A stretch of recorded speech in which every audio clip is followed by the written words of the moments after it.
Her fingers pressed down on my daughter's skull, forcing her into the fountain. The water churned as my little girl thrashed, bubbles breaking the surface like frantic cries.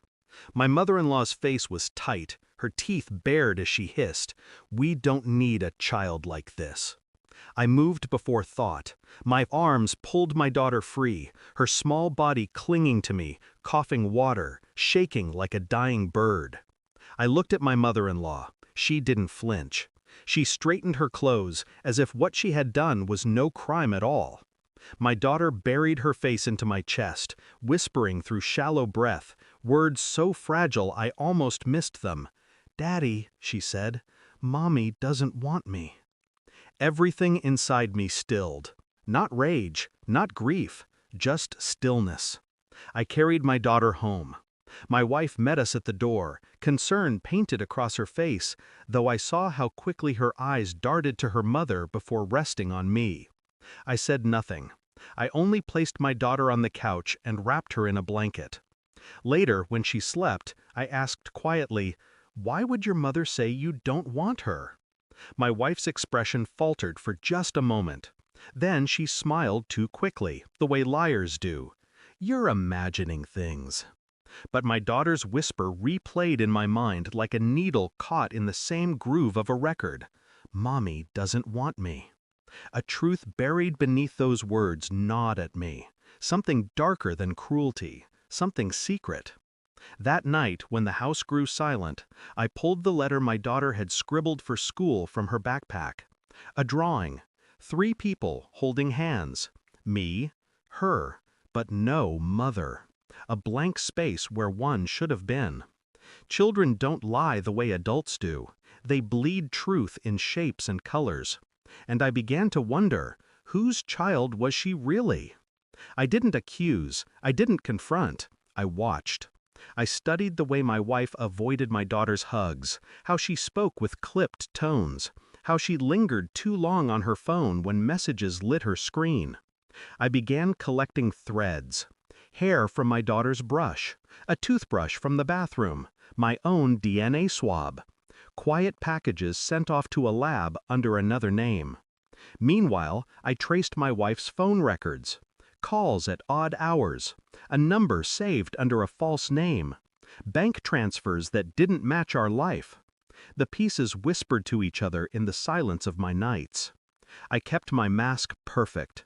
I smiled at family dinners. I kissed her cheek before work. I held my daughter in my arms as if the world was still whole. But beneath the calm, I counted days. I sharpened myself into patience. And then the results came. The envelope trembled only once in my hand before I opened it. The paper was clinical, cold, no room for misinterpretation. My daughter was not my wife's child. Not biologically, not legally, not in any way that could bind them. She had hidden it. She had built her lies on my devotion, my blindness. I sat at the kitchen table with the report in front of me. My wife entered, humming softly, pouring wine into a glass. Without a word, I slid the paper across the wood. She read. Her hand froze halfway to her lips. Her face drained, then twisted.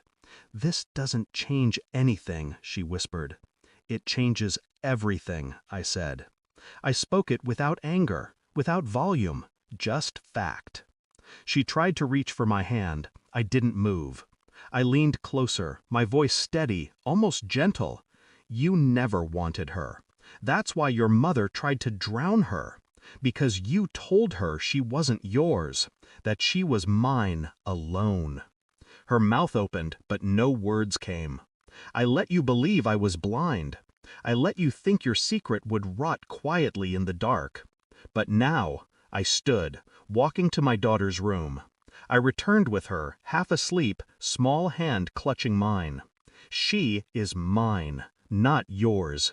You forfeited that the moment you denied her breath." I didn't raise my voice. I didn't need to. My daughter clung to me, and my wife collapsed against the table, sobbing not for loss, but for exposure. That was the wound she couldn't survive. I left that night, not with rage, not with chaos, Just a bag. My daughter's hand in mine. Silence our only ally. I didn't look back when my wife begged, when her mother shouted, when their world cracked beneath them. I drove into the night, my daughter asleep in the back seat, breathing the way only children can when the weight of truth no longer crushes them. There was no grief left in me, no pity, only clarity. Some lies bind families together. Ours was shattered by one. And in the ruin, I found freedom. The last thing I whispered to myself before the road swallowed us whole was simple. She is mine, and I am no longer yours. Thanks for watching. Don't forget to like, share, and comment. Subscribe now to Cheating Stories Insight World for more amazing stories.